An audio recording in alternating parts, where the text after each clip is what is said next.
Hello everyone, welcome back to my channel. I hope आप सभी लोग अच्छे और स्वस्थ होंगे और आप सबकी उत्तराखंड दुर्गा की तैयारी सही चल रही होगी। तो आज हम डिस्कस करेंगे केमिस्ट्री क्लासेज में रदरफोर्ड अल्फा रे स्कैटरिंग एक्सपेरिमेंट यानी अल्फा रे स्कैटरिंग एक्सपेरिमेंट आज के लेक्चर में हम डिस्कस करेंगे। इससे लास्ट वाले लेक्चर में हमने जो थॉमसन मॉडल ऑफ एटम है उसको डिस्कस किया था। तो थॉमसन मॉडल एटम को एक बार यहाँ पे फिर से रिवाइज करते हैं। देखो, जो थॉमसन मॉडल ऑफ एटम था उसने ये किया था कि जो हमारा एटम है, जो एटम है उस पर पॉजिटिव चार्ज है। जो एटम है वो एक जस्ट लाइक ए स्फीयर है, यानी एटम एक गोले की तरह है।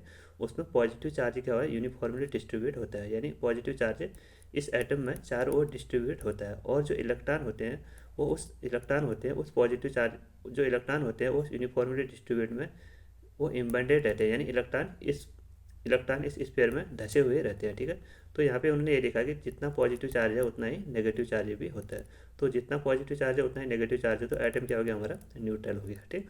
तो उसके बाद इस मॉडल को अलग अलग नाम से जाना जाता है, जैसे वाटरमेलन मॉडल और प्लम पुडिंग मॉडल। तो इन सभी को हमने अच्छे से डिस्कस कर लिया था लास्ट लेक्चर में। आप सभी लोग प्ले लिस्ट में जाकर उसको देख सकते हो। तो आज के लेक्चर में हम डिस्कस करेंगे रदरफोर्ड अल्फा रे स्कैटरिंग एक्सपेरिमेंट है। तो रदरफोर्ड ने यहाँ पे एक एक्सपेरिमेंट किया था जिसको बोलते हैं हम अल्फा रे स्कैटरिंग एक्सपेरिमेंट।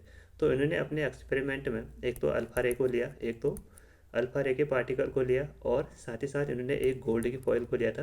तो सबसे पहले वे जानने गए कि अल्फा पार्टिकल क्या होते हैं। अल्फा पार्टिकल, यह देखो, ये हीलियम के न्यूक्लियाई होते हैं। हीलियम के न्यूक्लियाई होते हैं, यानी इस पर पॉजिटिव टू चार्ज होता है। जो अल्फा पार्टिकल होता है इस पर टू पॉजिटिव चार्ज होता है, और जो इनका मास होता है वो फोर फोर फोर होता है। ठीक है। इनका मास कितना होता है, फोर होता है। तो ये तो हो गया अल्फा पार्टिकल, और ये कैसे चार्ज वाले हैं, पॉजिटिव चार्ज वाले पार्टिकल। ठीक।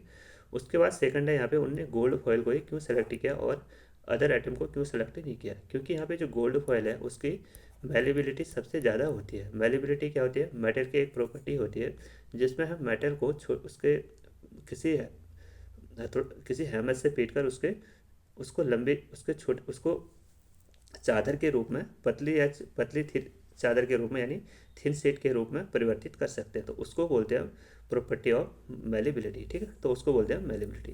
तो जो गोल्ड फॉयल है उसकी मेलेबिलिटी हाई होती है, जैसे उसको पतले पतले चादर के रूप में परिवर्तित किया जा सकता है। तो आइए सबसे पहले डिस्कस करते हैं इसके एक्सपेरिमेंट को। तो यहाँ पे देखो, तो यहाँ पे सबसे पहले इसको डायग्राम के थ्रू समझते हैं। तो जो तो उनने सबसे पहले यहाँ पे अल्फा पार्टिकल, ये देखो, ये रेडियो एक्टिव के सोर्स है, ये रेडियो एक्टिव के सोर्स है। यहाँ से अल्फा पार्टिकल निकले। यहाँ से जैसे अल्फा पार्टिकल निकले तो यहाँ पे क्या हुआ, ये अल्फा पार्टिकल सीधे ये गोल्ड फॉइल है, इस पर स्ट्राइक कर रहे हैं, ये गोल्ड फॉइल पे स्ट्राइक कर रहे हैं। और इसके बैक साइड में रदरफोर्ड ने एक फ्लोरोसेंट स्क्रीन लगा दी, सर्कुलर पेज में एक फ्लोरोसेंट की स्क्रीन लगा दी। किसकी थी फ्लोरोसेंट स्क्रीन, ये फ्लोरोसेंट स्क्रीन थी यहाँ पे जिंक सल्फाइड की। किसकी है, जिंक सल्फाइड की है। तो यहाँ से जैसे अल्फा पार्टिकल इस गोल्ड फॉइल पे अटैक करें, जैसे अल्फा पार्टिकल इस गोल्ड फॉइल पे स्ट्राइक करेंगे, तो यहाँ पे जो इसका सर्कुलर पाथ है, यानी जो सर्कुलर फ्लोरोसेंट स्क्रीन है जिंक सल्फाइड का, वो ग्लो करता है। वो वहाँ पे ग्रीन लाइट क्या होती है, शो होती है, वहाँ पे ग्रीन लाइट शो होती है। तो जैसे उन्होंने ये एक्सपेरिमेंट को स्टडीज़ किया, तो उसके बाद उन्होंने इसी एक्सपेरिमेंट के अकॉर्डिंग अपने ऑब्जर्वेशन को निकाले, अपने अलग अलग ऑब्जर्वेशन को उन्होंने निकाले। तो सबसे पहले इनके एक्सपेरिमेंट को डिस्कस करते हैं। तो रदरफोर्ड ने यहाँ पे देखो अल्फा पार्टिकल लिए थे और उनको गोल्ड फॉइल से पास किया था।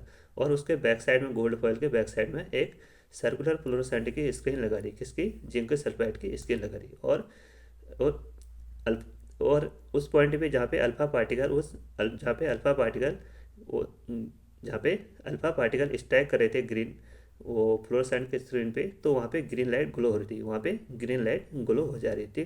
तो इसी एक्सपेरिमेंट के साथ उन्होंने अपने कुछ अलग अलग ऑब्जर्वेशन देखे। तो अब हम डिस्कस करेंगे उनके ऑब्जर्वेशन क्या थे।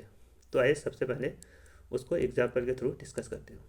तो यहाँ पे देखो, ये हमारे अल्फा पार्टिकल है, ये क्या है अल्फा पार्टिकल, और ये क्या है ये क्या है गोल्ड के फॉइल है। तो उनने अपने एक्सपेरिमेंट में ये देखा कि जो अल्फा पार्टिकल है वो जैसे ही गोल्ड फॉइल पे हिट कर रहे हैं, जैसे ही गोल्ड फॉइल पे पास हुए, तो बहुत से अल्फा पार्टिकल तो एकदम सीधे पास हो गए। अल्फा पार्टिकल वो बहुत सारे अल्फा पार्टिकल गोल्ड फॉइल से एकदम पास हो गए।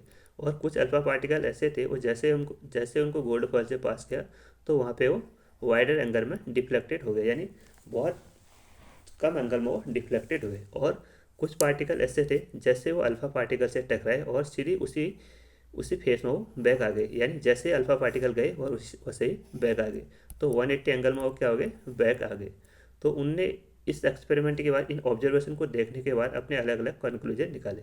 तो सबसे पहले इनके ऑब्जर्वेशन को और डिस्कस करते हैं। देखो, तो ये सपोज हमारा कोई अल्फा, ये सपोज कोई गोल्ड फॉइल है, ये सपोज गोल्ड फॉइल है और यहाँ से अल्फा पार्टिकल जा रही है। तो उनने ये देखा कि बहुत सारे अल्फा पार्टिकल तो इस गोल्ड फॉइल से एकदम सीधे स्ट्रेट में पास हो रहे हैं, बहुत सारे अल्फा पार्टिकल इस गोल्ड फॉइल से एकदम स्ट्रेट में पास हो रहे हैं। और कुछ अल्फा पार्टिकल ऐसे थे वो जैसे यहाँ पे जैसे अल्फा पार्ट कुछ जैसे अल्फा पार्टिकल इस गोल्ड फॉल से टकराए तो वहाँ से उनमें कुछ डिफ्लेक्शन आने लग गया, यानी वहाँ पे कुछ वो डिफ्लेक्शन आने लग गया, उनमें उनमें क्या आने लग गया, डिफ्लेक्शन आने लग गया।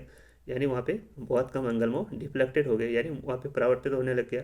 और कुछ अल्फा पार्टिकल ऐसे थे वो जैसे अल्फा गोल्ड फॉइल पे टकराए उसी वैसे वो बैक आ गए, यानी जैसे टकराए वो वैसे बैक आ गए।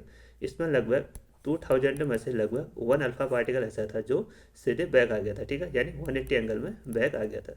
तो यहाँ पे डिस्कस करते हैं इनके ऑब्जर्वेशन को। देखो, तो most of the alpha particle pass through the gold foil without any suffering any deflection their path, यानी बहुत सारे जो अल्फा पार्टिकल थे वो सीधे पास हो गए, वो बहुत सारे अल्फा पार्टिकल गोल्ड फॉइल से सीधे पास हो गए। उसके बाद हमने ये देखा कि some of the alpha particle were deflected through the wider range, यानी कुछ अल्फा पार्टिकल ऐसे थे जो जैसे इससे गोल्ड फॉइल से पास हुए तो उनमें डिफ्लेक्शन आने लग गया, उनमें डिफ्लेक्शन आने लग गया। उसके बाद कुछ अल्फा पार्टिकल ऐसे थे, यानी वेरी फ्यू, यानी 200 में से आउट ऑफ ओनली 1 एक पार्टिकल ऐसा था जो सीधे 180 एंगल में बैक आ गया, ये जैसे यहाँ पे टकराया वो वैसे यहाँ पे बैक आ गया। तो उन्होंने ये देखा कि, तो यहाँ पे अलग अलग ऑब्जर्वेशन करने के बाद उन्होंने ये देखा कि यहाँ पे इसका रीजन क्या है, यानी बहुत से पार्टिकल तो सीधे पास हो रहे हैं और बहुत सारे पार्टिकल यहाँ पे कुछ वाइडर एंगल में डिफ्लेक्ट हो रहे हैं और कुछ पार्टिकल ऐसे थे जो सीधे जैसे गए वैसे बैक आ गए, यानी 180 एंगल में बैक आ गए। तो उनने इस ऑब्जर्वेशन के बाद अपने कुछ कंक्लूजन निकाले।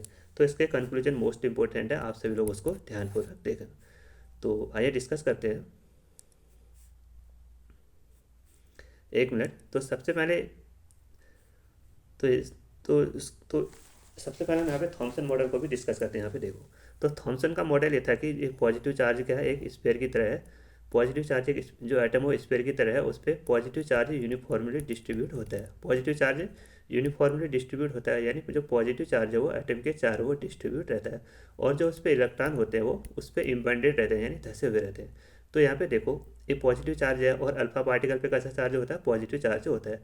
तो जैसे अल्फा पार्टिकल अगर हम इस थॉमसन के मॉडल से पास करेंगे तो इसमें तो स्टार्टिंग में डिफ्लेक्शन आने लग जाएगा, क्योंकि ये भी पॉजिटिव चार्ज है अल्फा पार्टिकल और गोल्ड फॉइल भी पॉजिटिव चार्ज है। तो पॉजिटिव और पॉजिटिव में रिफ्लेक्शन होगा। तो यहाँ से इसमें कोई भी हमारा पार्टिकल स्ट्रेट एंगल में शो नहीं होगा, स्ट्रेट एंगल में शो नहीं होगा। तो यहाँ पे तो रदर गोल्ड जो जो थॉमसन का मॉडल था वो रिटायर हो गया, ठीक है, यानी उसको रूल्ड आउट कर लिया गया, ठीक। तो उसके बाद अब देखेंगे हम यहाँ पे इसके कंक्लूजन क्या निकले। तो उसके कंक्लूजन ये थे कि देखो,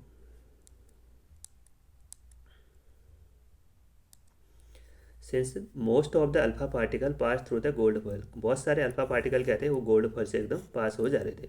तो उसका मतलब यह है कि जो हमारा एटम है, एटम के इनसाइड जो एटम का इनसाइड का जो स्पेस है वो कैसा है, एम्प्टी है, यानी खाली है। वो बहुत सारा स्पेस एटम का खाली है, बहुत सारा स्पेस एटम का खाली है, ठीक।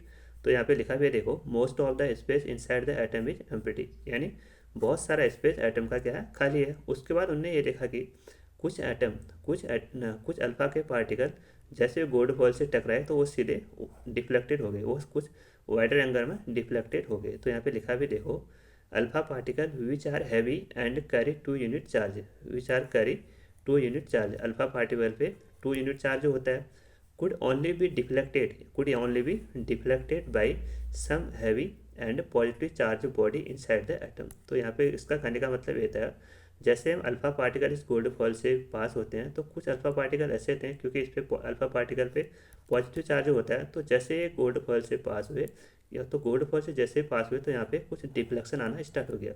यानी उनने फिर एक कंक्लूजन निकाला कि जो पॉजिटिव चार्ज जो एटम है उस पर उसके अंदर पे यानी एक एक सेंटर पे कुछ ना कुछ उसका पॉजिटिव चार्ज है। यानी तो यहाँ पे तभी तो डिफ्लेक्शन शो कर रहा है, क्योंकि अल्फा पार्टिकल भी पॉजिटिव चार्ज है और इस पर भी जो गोल्ड फॉइल है उसके सेंटर में भी कुछ ना कुछ पॉजिटिव चार्ज है। तो पॉजिटिव और पॉजिटिव दोनों क्या करते हैं, डिफ्लेक्शन शो करते हैं। डिफ्लेक्शन शो करें यानी रिपल्सन शो करें, तो रिपल्सन शो करेगा तो यहाँ पे जैसे गया वो टकरा गया, जैसे गया वो टकरा जाता है। ठीक, तो उसके बाद हमने ये देखा कि देखो since very few alpha particle are deflected back, तो बहुत कम अल्फा पार्टिकल ऐसे थे वो जैसे गए वैसे ही बैक आ गए।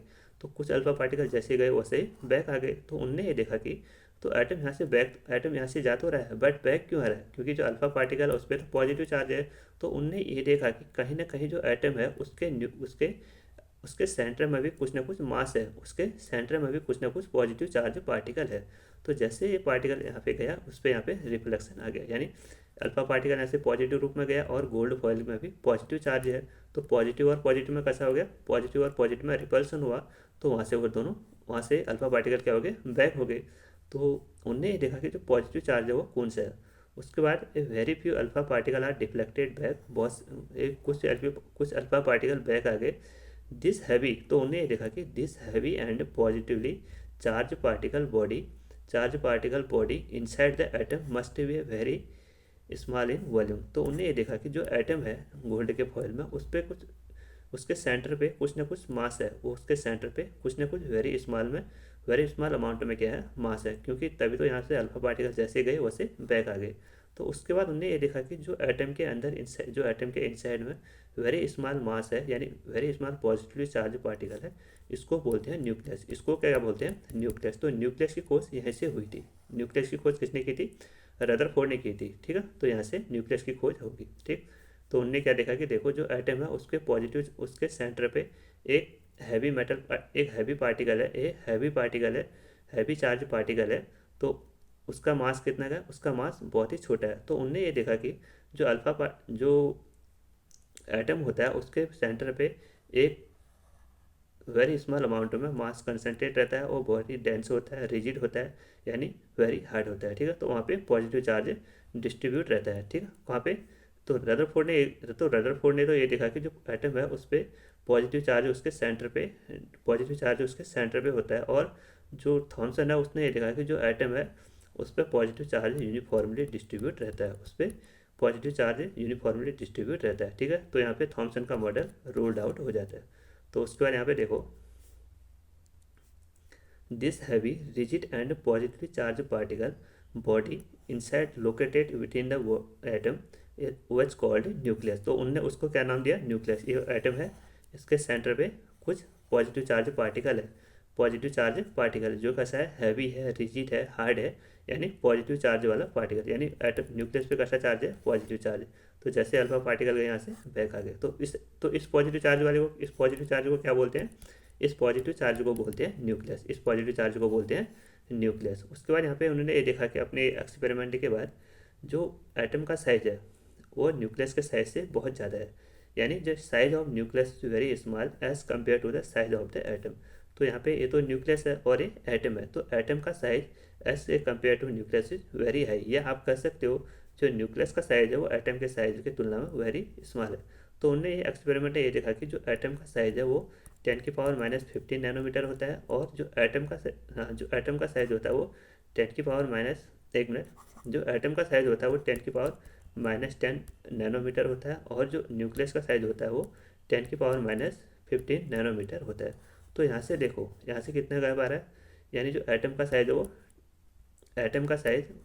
जो एटम का साइज है वो न्यूक्लियस के साइज की तुलना में कितना है, 10⁻5 गुना ज़्यादा है, 10⁻5 गुना ज़्यादा है। तो यहाँ पे एटम का साइज न्यूक्लियस के साइज की तुलना में ज़्यादा होता है। तो आप इस वैल्यू को याद कर लीजिए। तो एटम का साइज लगभग 10⁻10 नैनोमीटर होता है, और जो न्यूक्लियस है उसका साइज 10⁻15 नैनोमीटर होता है। तो यहाँ से देखो -5 का गैप आ रहा है, यानी -5 का गैप आ रहा है। तो इसका मतलब ये है कि जो एटम का साइज है वो न्यूक्लियस की तुलना में ज़्यादा होता है। तो उसके बाद उन्होंने इसी एक्सपेरिमेंट के जो एक्सपेरिमेंट करने के बाद सबसे पहले तो उन्होंने ऑब्जर्वेशन देखे थे, उसके बाद उन्होंने कुछ कंक्लूजन देखे थे। तो इस ऑब्जर्वेशन को देखने के बाद रदरफोर्ड ने एक अपना न्यूक्लियर मॉडल दिया था, एक अपना न्यूक्लियर मॉडल को डिस्कस किया था। ठीक है, तो उसको हम अगले वाले लेक्चर में डिस्कस करेंगे, और इसके बाद इसी जो जो रदरफोर्ड मॉडल है इसके क्या क्या ड्रॉबैक है उसको भी हम आगे वाले लेक्चर में डिस्कस करेंगे। तो आई होप आप सभी को आज का लेक्चर समझ में आ गया होगा। अगर आप इस चैनल पे नए हो तो चैनल को ज़रूर सब्सक्राइब करें और अपने दोस्तों के साथ ज़्यादा से ज़्यादा शेयर करें। Thank you.